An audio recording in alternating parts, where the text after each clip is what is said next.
Fancy intro music, yeah! Woo! All right, everybody, I am here with the man, the myth, the legend, Scott Sterling. No, that's another reference to something completely different. But I am here with a free-to-play-ish player who has made level 40 and unlocked a jellyfish. So he's got a jelly and he's 40. He's literally stronger than Rev Deuce. It's Deckix, which many of you will remember from the last time we had him here on the show, which was about a year ago when you were 10 levels lower. So in 1 year, you've gone 10 levels, and now we're going to go through your journey. How you doing, buddy? I'm not bad. Yourself? I'm doing wonderful. I mean, as wonderful as that can be is the fact that I have another faction grind to do today of 3 different factions. Yeah. But yeah, I'm doing my fine. Least favorite event. Yeah, I mean, thankfully it pays out legitimate points and it pays out ultra recruit tokens. So it's really tough for me to argue against ultra recruits, but it's still a pain in the bahookie. Yeah, it's not like it's giving us the new discovery tokens though, which yeah, we can't get unless we buy at the moment. Yep, that is a paid feature, but you know what?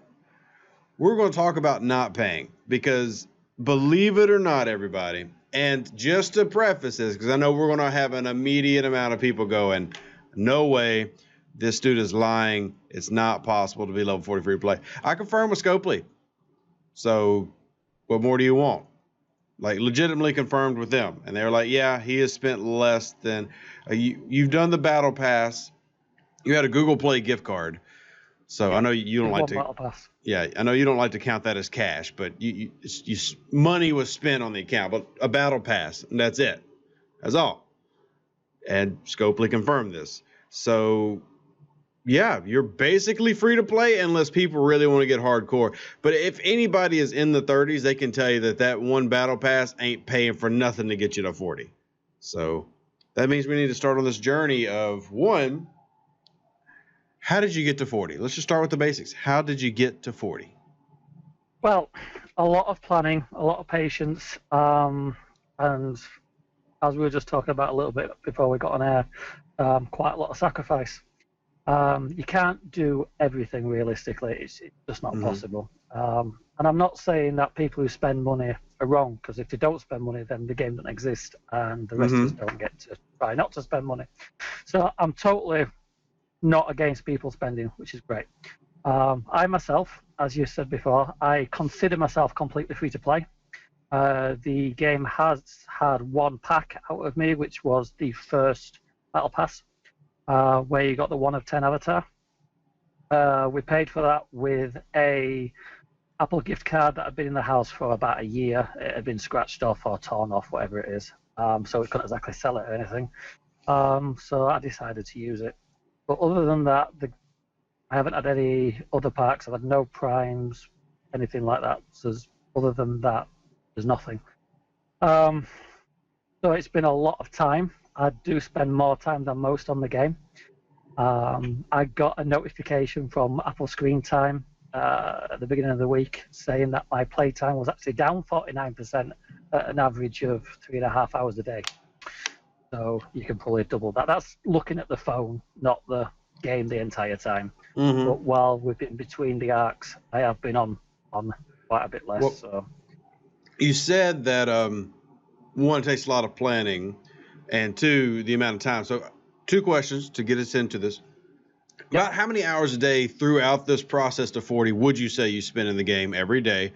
And what things did you have to skip? Specifically, like what ships do you not have? Like one thing I am, except for the Discovery, which I haven't gotten yet, like I have every ship that's a 3-star right now, but I'm also several levels below you. So what ships are you missing? And how much time did you spend in the game the past 2 years, about on average, would you say? I would say on average, I would say at least 4 hours a day on average, maybe more. When I was actually preparing for the jelly event, the 2 months before that. That's probably how long I decided I'm going for it. Let's put a little bit more effort in. 7 hours a day, probably realistic. I'd work through the day, and while I'm working, I'd check it a couple of times. When I get home, I'd be on it most of the evening. Some nights I'd get up later. I was actually in those last 2 months setting an alarm every 10 hours to refine. So yeah, if you think most people might refine twice a day, when you turn it into 2.4 times a day, that's quite a big difference over a bit of time. Mm-hmm. I was also doing almost always 75k refines, so that makes a big difference. I don't usually kill OPC miners, but for those 2 months, I'd like to thank the people on my server for allowing me to steal huge amounts of resources off their miners, which got me through that. I have since stopped again. I don't really hit miners. I hit bases. That's what's important. As far as the ships that I do and don't have, I got all the G2 ships like you do. And then from Natalia, that was about the time the North Star was given away for free.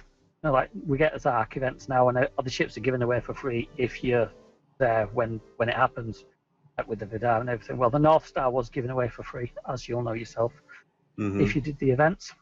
So I got the North Star for nothing, and from the North Star, I built them to build because it's part of the quest line, but I never leveled the Kira, never leveled the Valk, and I never leveled the Kamari.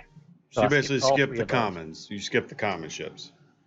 I skipped all of those, yeah. And the Kamari is a fantastic ship, and most people will use it. But in fact, that's probably looking back, that's one of the smartest moves I did. I skipped that completely, which is the reason that I had loads of ore when it did come to the jelly time.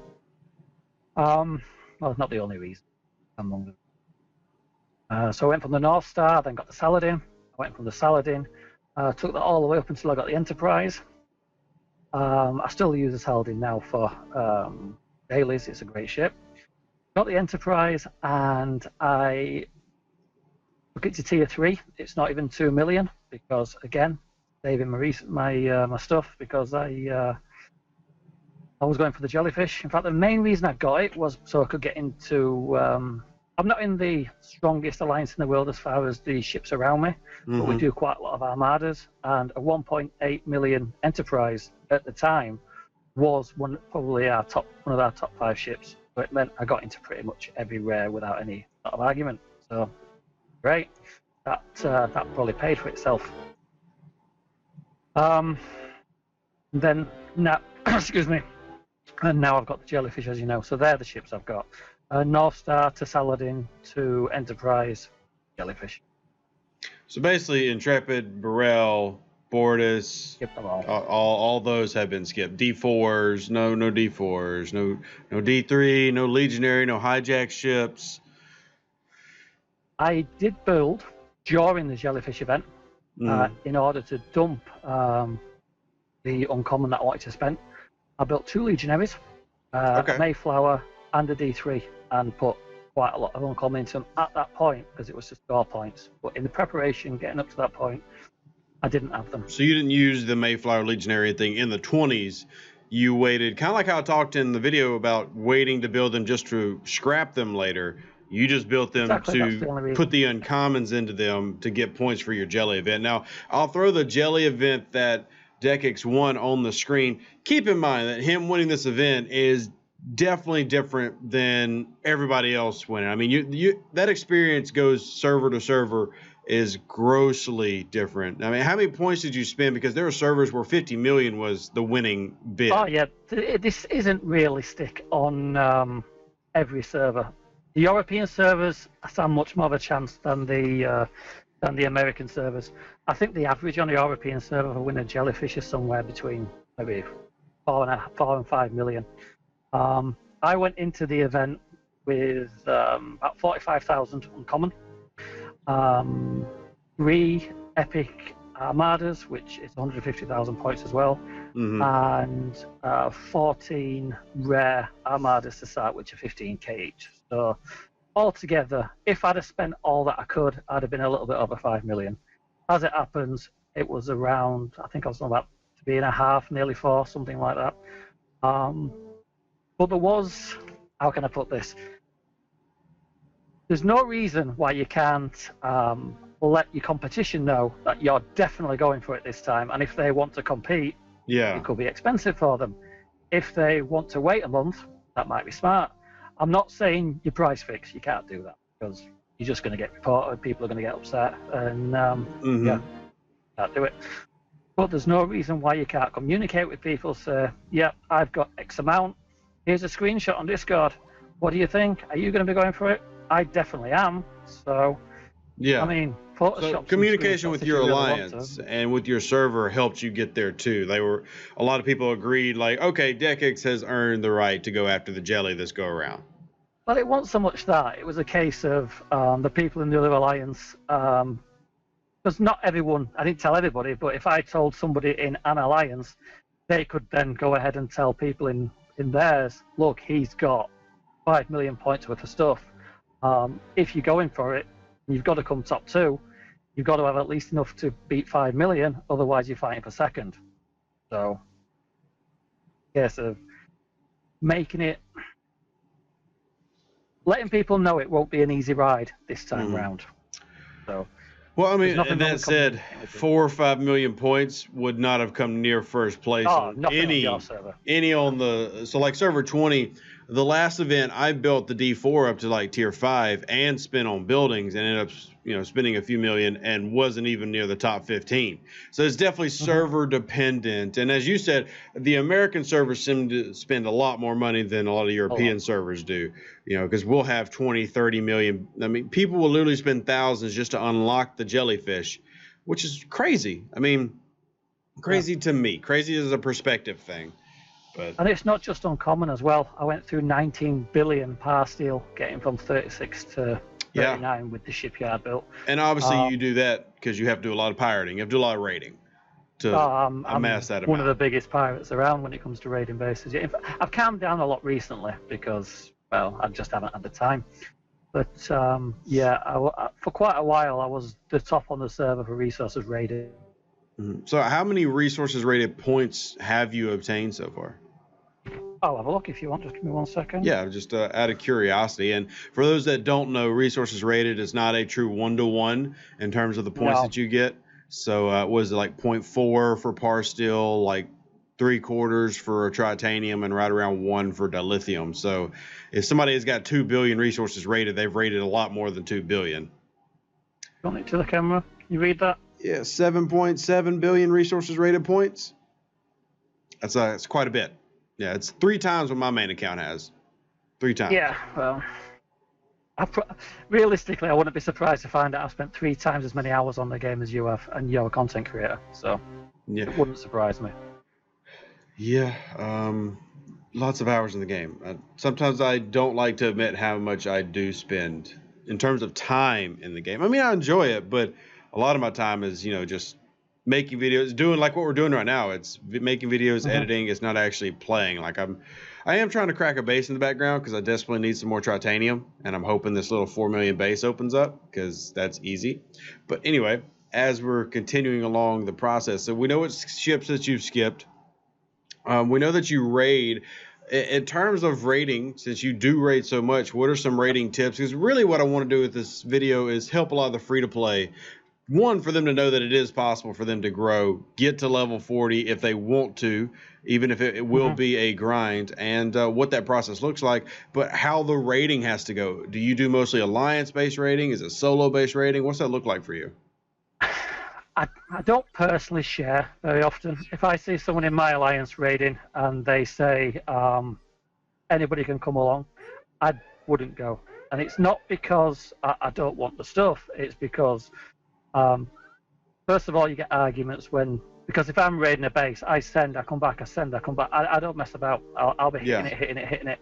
And if people think I'm taking more than my share, that might upset people, and I don't need it. Also, if I've got a base, I don't care if it's got 2 billion par steel or whatever, I'm not going to offer to share it because I need it more than anybody else on the server. That's the way I look at it. In fact, across all servers, I need those races and resources more than anybody. So, I don't share, so I don't take off other people's raids either. When I'm looking for bases, I have a very simple strategy that can't really go wrong with. I pick a spot, usually start at the top of a faction space. Mm-hmm.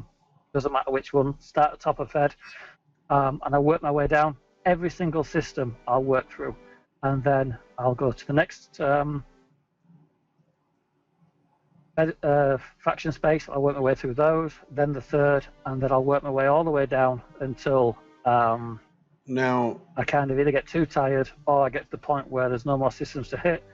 If I want to keep going, I'll go back to the start. It takes realistically a couple of hours at least to work your way through all the systems. That maybe a little bit longer now because I've added a few more. Like now, are you just are you just ranging all these raids, or are you? How do you get the relocation tokens for like all this? Well, in fact, I'll show you another page on my phone.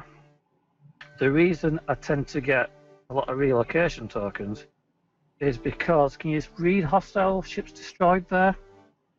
I'm having to like old man squint. I can't make out what that is. But it's about a third of a million. I've got over 325,000 ships destroyed. So is there a specific spot you go to grind reds to get? I will hit anything. Relocation tokens?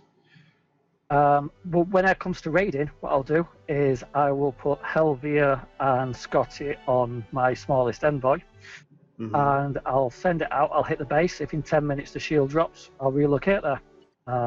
If I find another base in the meantime while I'm waiting for that 10 minutes, I'll send it out again, and I'll send it out again until the point where sometimes I might have 3 bases lined up, wait for them to crack, and if somebody's online, they're online. If they're not, they're not.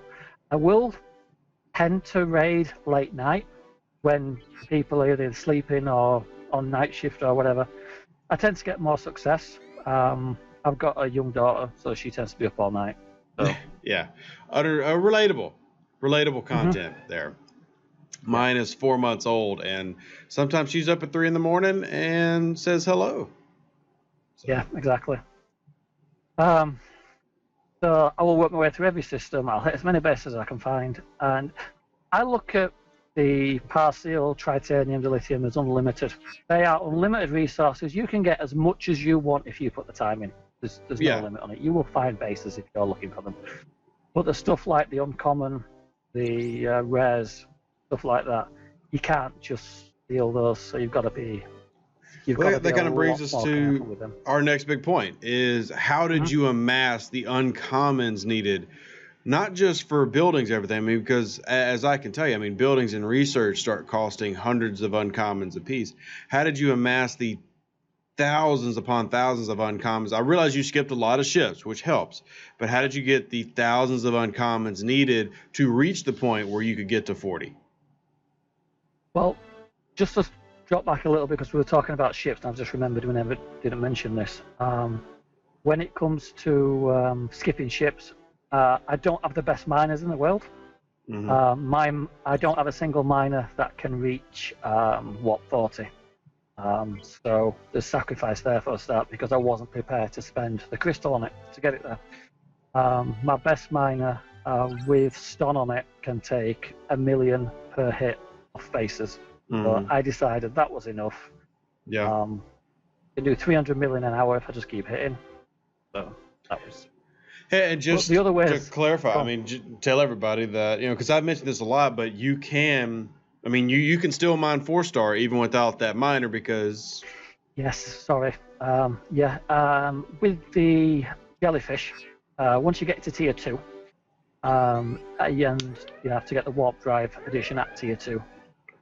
Then you can get to warp 75 in dark space, and there's a hub system, and you can go to a bit like in the Fed systems. You have the planet in the middle with, I wish I could remember what it was called now. Can't remember any names.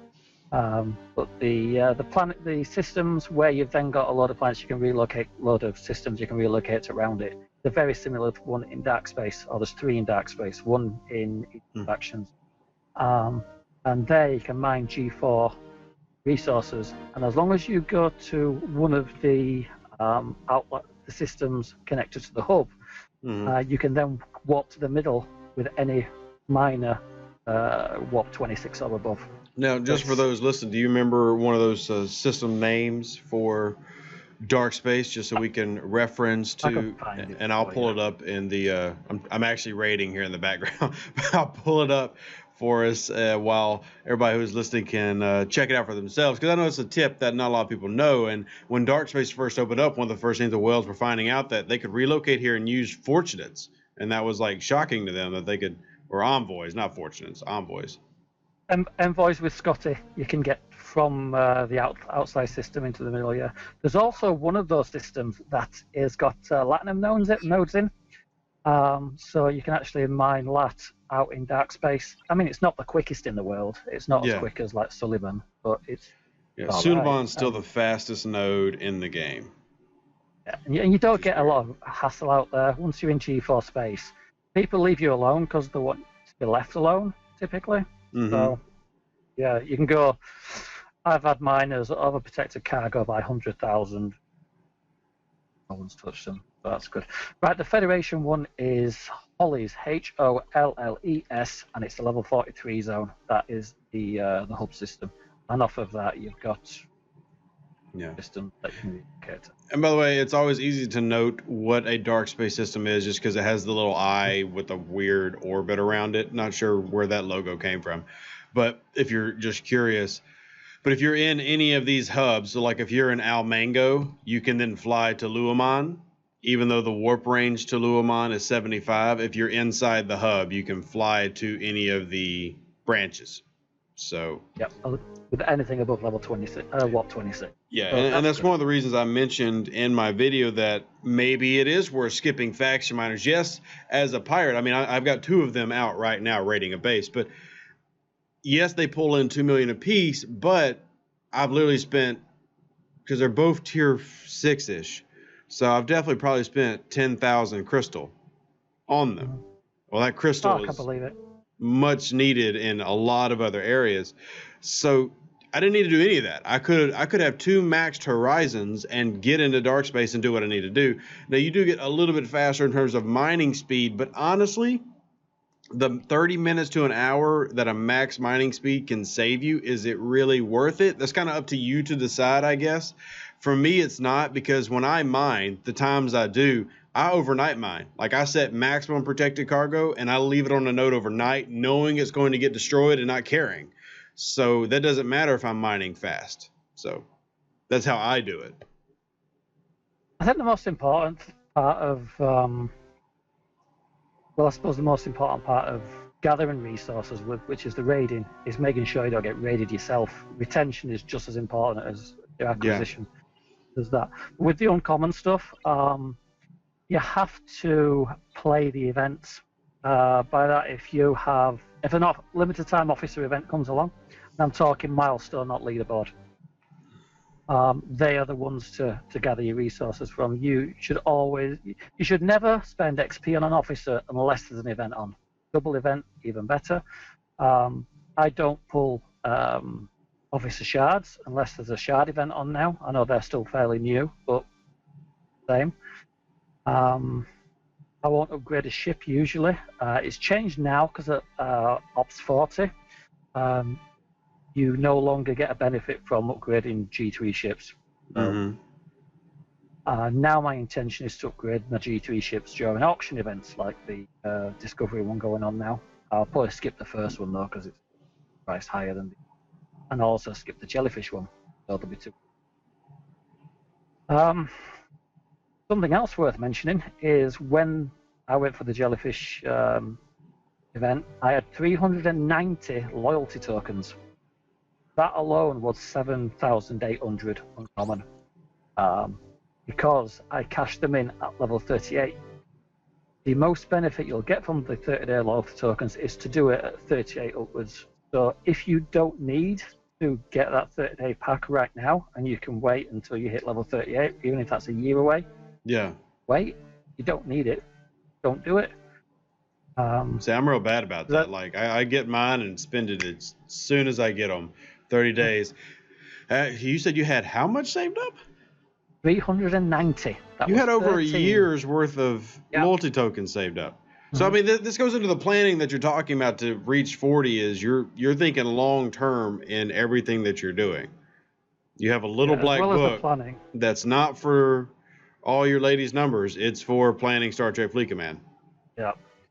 I don't know if this is readable, but this was what I was spending the uncommon on, kind of my planning towards that. Mm-hmm. This is readable, I don't know. But a lot of thought went into it, and it wasn't just a case of the jellyfish events on let's just go randomly upgrade. I knew exactly what I was doing, I knew exactly what ships I was doing, and my only concern at the time was I might not have enough speed ups. And the reason that I didn't go all the way up to 5 million points is because I could see I wasn't really getting chased. The first two in the pack, me and another alliance member, we'd broken away. We were well in ahead. We didn't look like we were getting chased, so I decided not to spend my Latinum on speed ups. Now your alliance, your server. How many winners did you have for the jelly event? Because there are a lot of people surprised that mine has 5 winners, which 2 are complete jellies. What's your server like? We get 2 complete jellyfish, and we get 1 half a jellyfish. All right, so we get 2 completes, a half, and then I think 2 30s. So clearly not balanced. Yeah.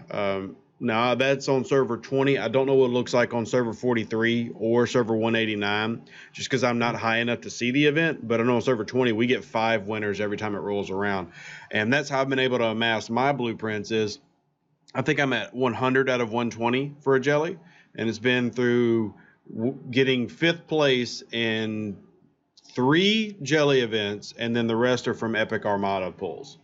So yeah. And I'm still short. That's something else that I could mention as well. The Epic Armada tokens, I had 15,000 when I got to level 38, and that's when I started spending them, because I knew there was a chance, unlikely, but there was a chance of a full jellyfish pull at 38. At 36, you can only get up to 5 shards, I think. Yeah. So even, it's a game of all these tiny little advantages you can take by doing things slightly more difficult or waiting a little while adds up to a big, massive advantage over a long period of time. Well,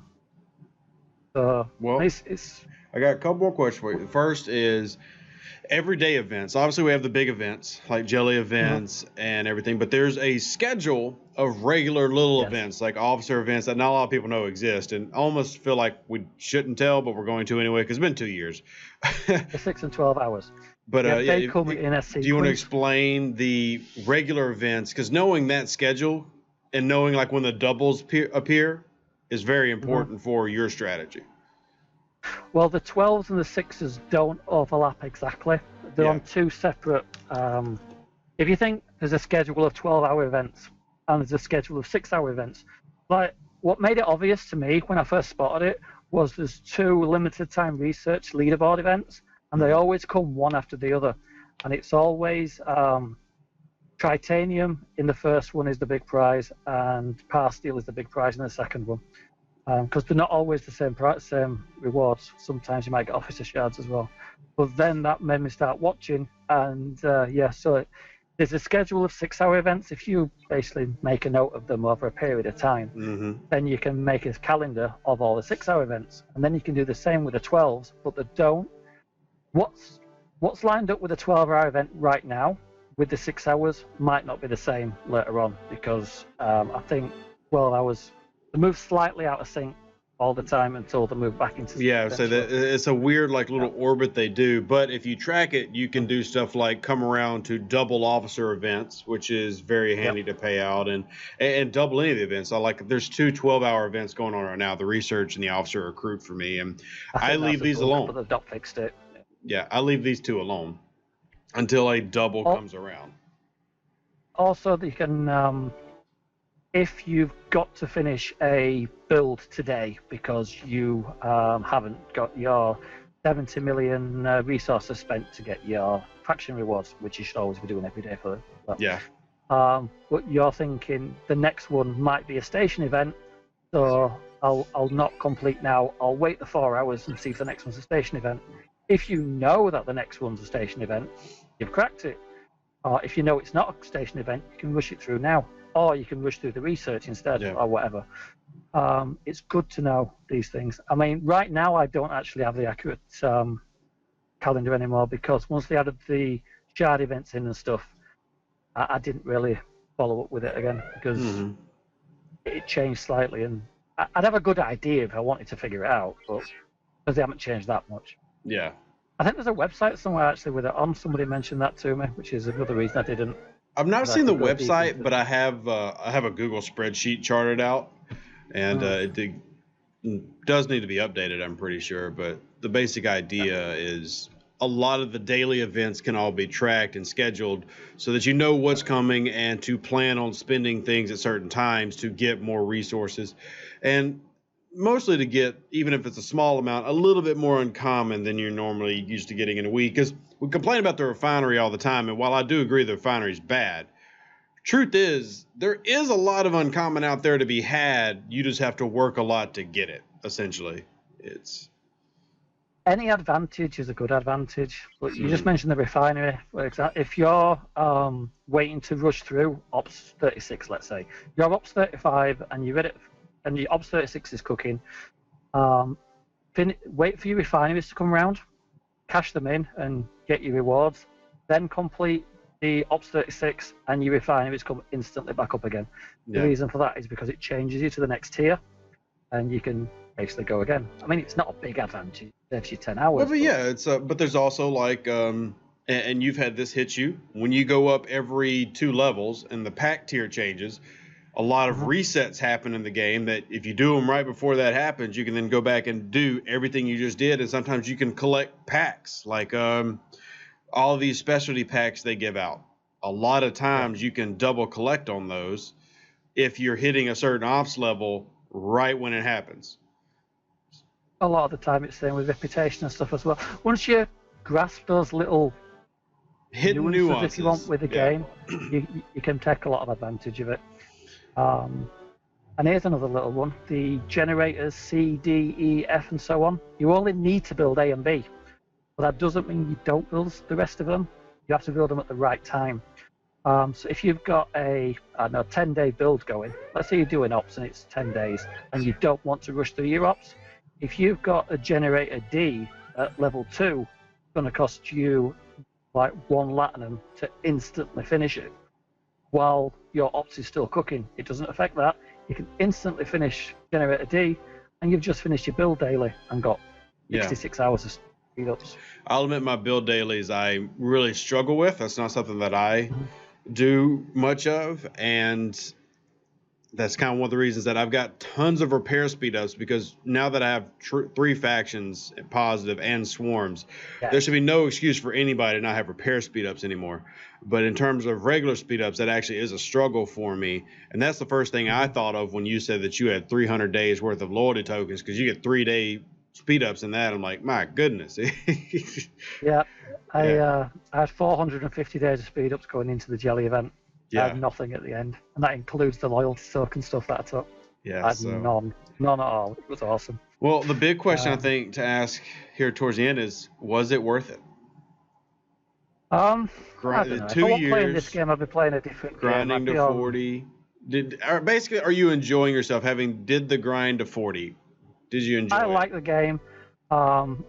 It's got to the point where I don't not spend because I don't see value in it anymore, because I do see value in the battle pass, which is why I used the gift card on the first one, like I mentioned. And if I wasn't known around my server as the person that doesn't buy at all, I would probably be buying the battle pass every month. Now it's just a bit of stubbornness and it's challenging myself, if you want.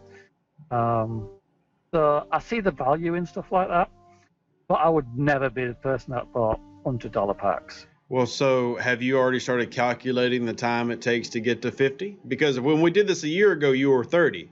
We did this like, oh my God, there's a free-to-play at 30. We have to talk to him. And now a whole year later is 10 levels. So what's 50 looking like? I don't know. I'm looking at 41. I'd like to get to 41 because I don't know if it was on when we started streaming or just before I mentioned that I'm not doing 4-star refining. I'm gathering 4-star materials, but I'm not refining them because you can only get common.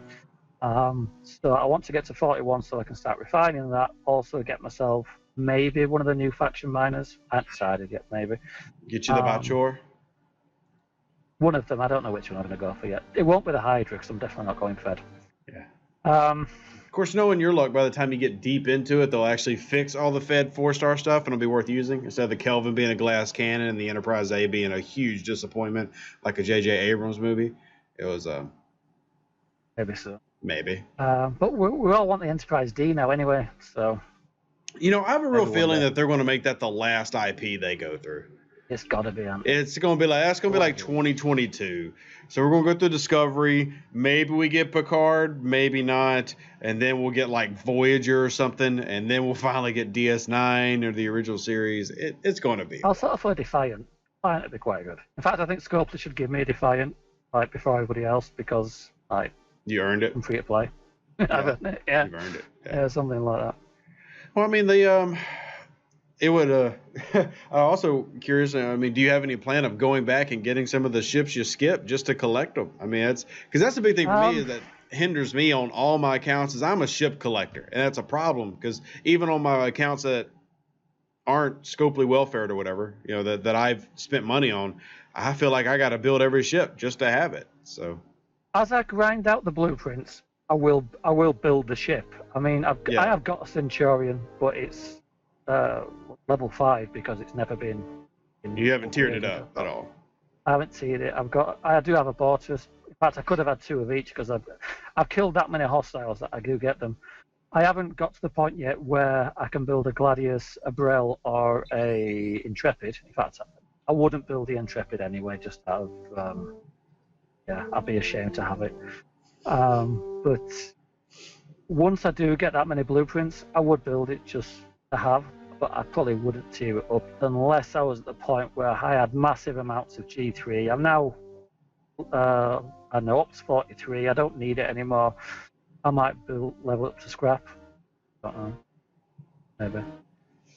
Well, any last words of wisdom or thoughts, especially other free-to-plays out there who maybe have only been playing a few months or like level 20, you know, what's your advice for a general free-to-play player that, I don't know, maybe the ones that do want to spend the amount of time it took like you did to go through certain things and maybe those that don't? If I was to start over, I probably wouldn't go completely free-to-play. I would still buy, I would buy the North Star because that's a great ship. Which is $20. I wouldn't be, it's $20, yeah. But it's all about, it's mostly patience if you want to do it like I did, because you'll get the time when you'll look at something. The jellyfish, there you go. I'd got the jellyfish blueprints, and it was going to cost me 80,000 Latinum to build it immediately because there's a load of common G4 needed. Yeah. I waited the week and a half for the Mayflower to scrap so that I could build it, and it not cost me 8,000 Latinum. And I mean, I really wanted the jellyfish there and then. Yeah. But it's all about patience. I don't know if you remember at the very end of the last stream when I came on to see you. Mm-hmm. I asked why Scopely haven't added a universal translator yet. They still haven't added a universal translator a year later. We have people speaking German, Croatian, whatever on our server. No one knows what it's unless you're German. Go to Google Translate. Can we please have that? Please, Scopely. Please. Obviously, that's definitely a APAC and an EU request because, you know, here in America, we just speak American and we don't really run into that problem. Yeah, we're running into that problem. But yeah, I do remember you asking that. And I will say one positive about language translations is they did fix a lot of errors in this last patch with a lot of like the Korean language and stuff. So I mean, maybe they're making progress to that. I mean, a lot of other games use a translator, you know, it's but we'll see. I don't know how high that is on the priority list. The game has got a lot better than it was when it first came out. For sure. So for sure. Can't argue. Well, everybody, this is the Believe It or Not, the free-to-play at 40, ISS Jellyfish included. He might not have a max tier Enterprise or anything, but making it to 40, making it to an ISS Jellyfish, that's impressive in its own merits. I forgot to ask, what was your main grind ship getting to the 30s and everything? What was your main grind ship? It's always been the Saladin. Yeah, the Use Sally. the Saladin for everything. I still use the Saladin now. It's still my daily ship. I'll do. It's just so much quicker. You've got to have an interceptor. If you don't have an interceptor, you're hurting yourself. Yeah. It's so much better for dailies. Of course, it's the Saladin. Of course, it's the Saladin. Brilliant. Yeah. I'm assuming you're going to grind through the battle pass and get the discovery. Of course I am. Yeah. Yeah. It's I pretty do every event. It don't matter what the event is. I do every event. Like, not necessarily the 6 and the 12 hours, but if it's an event that I can do. Yeah. Because it's not hidden behind a paywall, like the Star Trek Day one that's out at the moment, where you've got to have Discovery officers, which you can't get without buying them. Mm-hmm. So, okay. But if it's possible to do, I will do it, even if it means putting a lot of hours in. All right, we're probably going to end up having you come back on because, and make sure you're checking out the comment section of the YouTube video. I'm sure people are going to have a lot of questions. If you have any questions for Deckix and the route that he has taken to go free to play to 40 and anything specific that we didn't cover, because I know we had to generalize a lot of stuff, but we did go into some nice tidbits about faction space and how to pursue events and tackle events and things like that. Drop in the comment section below. As always, live long and prosper. Stay safe out there. And anything you want to say to the good people out there on the internet? Yeah, don't shield tonight. I need your stuff. Yeah, never shield, always share. That's the rule. Unless you're us. Yeah, I've been rating this entire video, so it's good. People probably gonna be mad about that. Why are you rating? You're a content creator. Well, I gotta pay for stuff. Look, I hit 38 because, like you, I'm trying to be patient. I hit 38 in 34 days, and I know I'm gonna need billions of parts still when I get there, and I'm sitting on 257 million. So now it's time to start nest egging for 38. But anyway, we will catch y'all later. Stamparipto malaiko Rika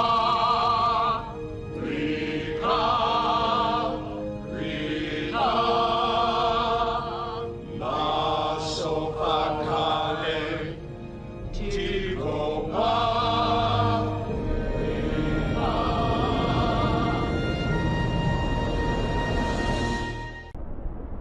An even better outro than the intro. Yeah! Woo!